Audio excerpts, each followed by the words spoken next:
И последнее — Адаманское море. Таиланд, остров Пхукет. Отдыхали в декабре, были в районе Паттонга.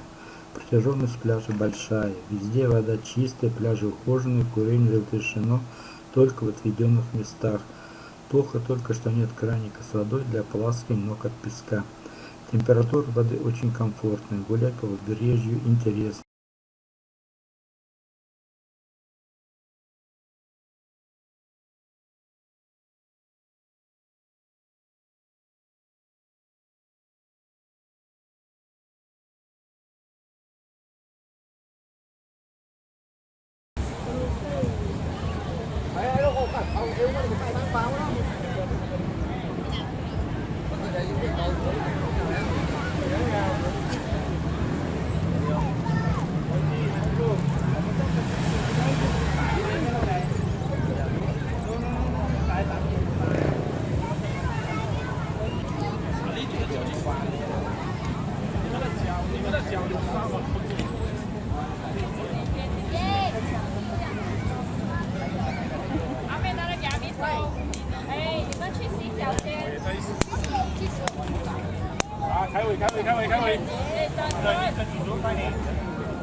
Пойду я искупаюсь быстренько, ага.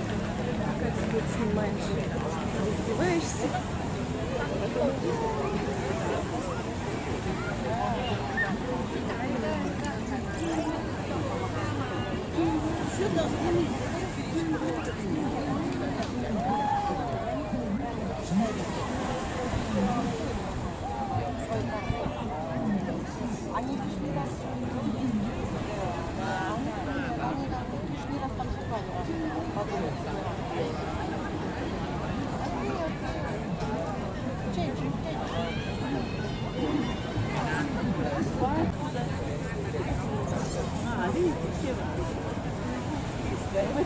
С той стороны, наоборот.